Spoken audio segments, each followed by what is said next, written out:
안녕하세요. 기독교 언어 복음방송 TV에 오신 여러분들을 환영합니다. 저는 송광현 박사입니다. 우리가 공부하기 전에 구독과 하트 버튼을 눌러주시면 저에게 큰 힘이 됩니다. 지금부터 공부를 시작하겠습니다. 안녕하세요. 기독교 언어 복음방송 TV에 오신 여러분들을 환영합니다. 저는 송광현 박사입니다. 자, 이번 시간에는 우리가 알파벳 상형 의미 세 번째 시간으로서 눈부터 공부해 나가겠습니다. 오늘 처음 오신 분들은 앞에 있는 알레프부터 쭉 공부하시면 될 것 같습니다. 자, 오늘은 눈인데요. 자, 이 눈은 50 알파벳 숫자 체계를 가지고 있습니다. 물고기라는 상형에서 왔습니다. 이 눈 하면 물고기를 잊어버리시면 안 됩니다. 그리고 중요한 것이 구원과 탈출과 전환, 씨앗, 진리의 사역, 생명도 중요합니다. 이런 것들만 알고 계시면 이 밑에 부분들은 읽어보시면 돼요. 그렇게 크게 적용하진 않습니다. 근데 이제 이런 의미가 있다는 것을 제가 적어 놓은 겁니다. 안 좋은 의미로는 비뚤어진, 비틀기 이런 의미가 있고요. 이 규정도 좀 중요하니까 기억해 주시면 좋겠습니다. 자, 우리가 눈을 쓸 때는 이런 식으로 쓰시면 됩니다. 눈. 그 다음에 눈도 미형이 있어요. 미형. 이렇게 맨 뒤에 오면, 자, 우리가 요소의 아버지 이름이 눈입니다. 눈. 그래서 그 아버지 이름이 물고기라고 하는, 자, 이 눈은 번식하다라는 뜻이 있어요. 번식하다. 그래서 생명이 번식해 나가는 것을 의미해 주는 겁니다. 생명이 점점 펼쳐나간다. 그래서 물고기가 많은 알을 낳아가지고 생명들이 번져나가잖아요. 그런 의미로 보시면 될 것 같습니다. 그 다음은 사메크입니다. 사메크. 자, 사메크는 버팀목, 지주대, 요거 기억하시면 됩니다.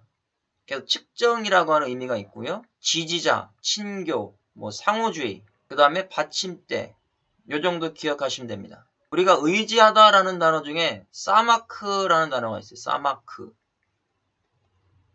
사마크. 의지하다. 자, 그럼 우리가 뭘 의지하냐? 십자가에 못 박히신 주님을 의지하는 겁니다. 이 사메크는 십자가도 상징해주고 있습니다. 그래서 우리가 페사흐라고 하는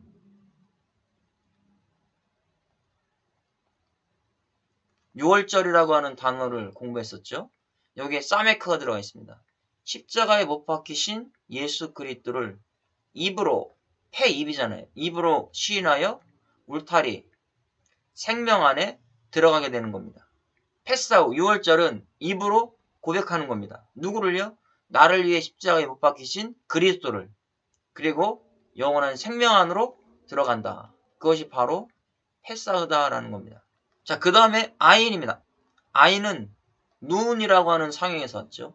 눈은 우리가 아인은 이렇게 쓰시는 겁니다. 밑으로 먼저 내려 그시고 위에서 이렇게 내려 그시면 되는 겁니다. 그래서 눈은 통찰력, 예언, 보다, 경험하다, 알다 이런 뜻이죠. 자, 눈으로 봐야만이 증인이잖아요. 눈으로 볼 때 증인이 되는 것이죠. 그래서 눈은 본다. 창세기 6장 8절에 보면 노아는 여호와께 은혜를 입었더라 이렇게 돼 있어요. 그 깨라고 하는 단어가 배아인 돼 있습니다. 여호와라고 하는 단어가 있고요. 아도나이라고 하는 여호와, 깨 이렇게 번역을 해놨어요. 우리나라 성경으로. 요게 이 베이트가 뭐뭐 아니라고 했잖아요. 뭐뭐 안에. 아이는 눈. 그럼 노아는 여호와의 눈 안에 발견된 자다. 은혜를 입었다라고 하는 단어가 마차라고 하는 단어입니다. 마차. 이 마차는 발견하다라는 뜻이 있습니다.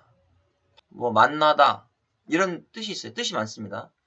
그러면 노아는 여호와의 눈에 발견된 사람이다. 그게 그 당시에 말씀해주고 있는 것이죠. 그러면 우리도 지금 여호와의 눈에 발견되었기 때문에, 주님의 눈에 발견되었기 때문에 구원의 은혜를 받은 거예요. 내가 잘나서 주님을 잘 믿어서 그것이 아니라 주님이 나의 눈에 들어오니까 주님이 먼저 딱 나를 보시고 찾아오셔서 구원의 은혜를 허락해 주신 겁니다. 그래서 저와 목사님들이 주님의 눈 안에 발견이 돼야 된다는 겁니다. 그리고 분별할 수 있는 안목, 내가 뭔가 진리를 분별할 수 있는 눈이 열리셔야 됩니다. 그럼 내 안에 뭐가 있어야 되냐? 복음이 있을 때 진리를 분별할 수가 있습니다. 자, 그 다음에는 폐. 입이라고 하는 상형에서 왔습니다. 자, 폐는 개방이죠. 그래서 폐를 쓰실 때는 이렇게 쓰시는데 요게 입안의 혀라고 생각하시면 됩니다. 그래서 입은 어떤 작용을 할까요? 복음을 전파하는 거죠. 그래서 말씀을 말하는 거죠. 대화하는 것이고 진리를 선포하는 겁니다. 저와 목사님들이 뭐 하시는 거예요? 강단에서 내 이 혀를 가지고 복음을 선포하게 되는 겁니다. 혀라는 단어가 라숀이에요. 라숀. 이게 혀입니다. 혀라는 뜻으로도 쓰여지고 방언이라는 뜻으로도 쓰여집니다. 저와 목사님들은 이 혀를 가지고 복음의 말씀, 새로운 복음, 그 복음을 통해서 영혼을 살릴 수 있는 그런 역할을 하셔야 됩니다. 그래서 구전으로 전승된 기억. 그래서 계속 입으로 복음의 말씀이, 성경 말씀이 구전되어 내려왔잖아요. 자, 그 다음에 짜디입니다. 낚싯바늘에서 왔어요. 그래서 낚싯바늘을 잃어버리시면 안 됩니다. 낚시는 뭐하냐? 잡는 거죠. 물고기를 잡는 겁니다. 그 다음에 갈망이라는 의미가 있어요. 사냥하기, 낚시하기, 포획하기, 요 정도 목사님들이 알고 계시면 됩니다. 우리가 짜디를 쓸 때에는 이렇게 쓰시면 되죠. 이걸 먼저 쓰시고 이렇게. 짜디가 뒤에 올 때는 이런 식으로 쓰시면 되는 겁니다. 종말이라고 하는 단어가 있어요. 캐치라는 단어인데 종말 때가 되면 하나님이 낚싯바늘로 한 명 한 명들을 구원시키는 역사가 일어날 것이다 라는 의미를 여기서 가지고 있는 겁니다.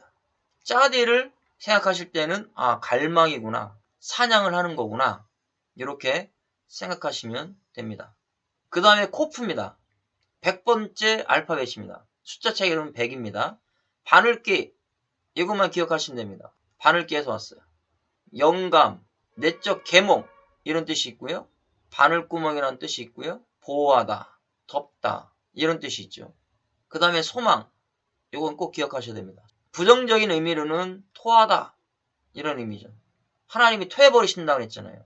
복음의 말씀을 받아들이지 않고 미지근하게 한다, 토해버리는 거죠. 저주하다라는 뜻도 있죠. 학살하다, 잘라내고 삭제해버리고 절단해버린다. 이런 의미가 다 들어가 있는 거예요. 그러면 우리가 종말이라고 하는 단어 캐치라고 했잖아요. 캐치 때가 되면 코프 어떻게 된다는 거예요? 복음의 말씀 안에 들어오지 않으면 다 잘라내버리겠다는 것이죠. 그래서 캐치는 카차츠라고 하는 동사에서 왔어요. 카차츠. 잘라내다라는 뜻입니다. 마지막 종말 때가 되면 하나님이 다 잘라버리는 거예요. 구원에서 잘라버리는 거예요. 뭐가 없으니까 잘라버리는 겁니까? 예수 그리스도의 복음이 없으니까 잘라내는 겁니다. 그게 바로 코프예요. 그래서 우리는 구원받은 백성은 소망을 가져야 되는데 하늘에 대한 소망, 이 땅의 소망이 아니라 하늘에 대한 소망을 가져야 될 것을 말씀해주고 있습니다. 자, 그 다음에 레이시입니다. 레이시는 뒷머리에서 왔어요. 잉태, 이거 중요합니다. 꼭 기억하십시오. 그래서 숫자체로는 200. 뒷머리니까 외모, 외적, 인격, 본성 이런 뜻이 있는 겁니다. 그 다음에 중요한 게 뭐냐면 시작, 새로운 출발입니다. 시작이요. 그 다음에 우두머리, 정상, 첫째, 요 정도만 기억하시면 됩니다. 그래서 우리가 태초해라고 하는 창세기 1장 1절 제일 먼저 시작하는 태초해가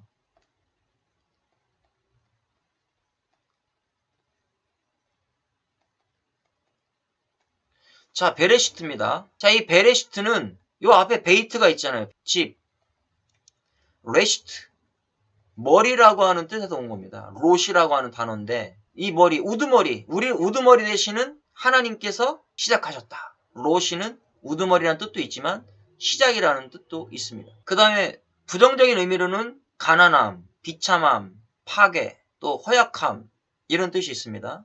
이런 것들도 기억해 주시면 될 것 같습니다. 자, 그 다음에 쉰입니다. 숫자 차이가 300입니다. 쉰은 치아, 윗니, 신은 치아, 아랫니 이렇게 보시면 됩니다. 그래서 올바름이라고 하는 의미가 있고요. 변환되고 분석하다, 전송, 보낸다라는 의미도 기억해 주셔야 되고요. 여기 제일 중요한 거, 거룩한 이름 기억해 주셔야 됩니다. 우리가 6월절 매주자 기억나실 거예요. 매주자.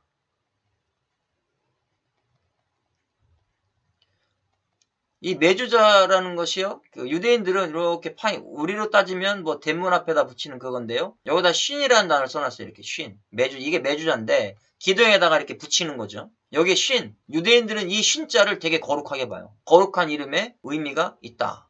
그 다음에 발송한다라는 거 기억해야 된다고 말씀드렸습니다. 그 다음에 안 좋은 의미로는 소모하고 파괴하고 뭐 씹고 이런 의미가 있죠. 그래서 쉰은 우인리와 아랫리가 있다. 이거 기억해 주시면 될 것 같습니다. 자, 마지막 글자 타부입니다. 숫자가 400입니다. 타부는 십자가 표시에서 왔어요. 의미로는 목표. 이게 중요한 게 뭐냐면 생명. 십자가 안에 들어오면 생명이 있고 주님이 계약하셨고 봉인, 그 다음에 진리의 표시. 우리가 에스겔서 9장에 보면 하나님께서 예루살렘에 있는 사람들에게 택한 받은 사람들은요 다 이마에 표를 그리라고 했어요. 그게 타부입니다. 타부. 이 표시를 내는 겁니다. 표시. 이마에 이 타부가 박힌 사람들은 절대 건들지 말라고 했습니다. 그래서 이 타부는 뭐냐면 거듭난 백성의 확신, 예수 그리스도의 표. 계시록 13장에는 짐승의 표가 나오잖아요. 그러니까 구원받지 못한 백성들은 짐승의 표가 그 이마에 있지만 계시록 14장에 가면 시온산에 입맞은 자들은요 어린 양의 이름이 있대요. 그것도 이마에. 이런 사람들이 뭘 받았냐? 타부를 받은 겁니다. 타부를 받은 사람들은 절대 죽지 않습니다. 6월절 어린 양 되시는 예수 그리스도의 피로 생명이 개혁된 백성이다. 이거를 우리가 꼭 기억하셔야 됩니다. 완성과 완수, 결합, 완전함 이런 것들 기억하시면 되겠죠. 그 다음에 안 좋은 의미로는 부러뜨리는 행위, 나누는 행위, 뭐 죽음 이런 의미를 여기서 의미적으로 말씀해주고 있습니다. 자, 우리가 알파벳 22글자를 다 공부했는데요. 요 의미를 알고 계시면 목사님들이 설교를 활용하시는데 아주 좋습니다. 이 22글자는 반드시 익히셔야 되고요. 이 익히신 걸 가지고 설교에 하나하나 또 저하고 같이 또 설교를 작성하면서 또 풀어보려고 하고 있습니다. 목사님들 이해가 안 되신다면 계속 영상을 되돌려서 봐주시면 감사하겠습니다. 오늘 여기까지 공부하겠습니다. 수고하셨습니다.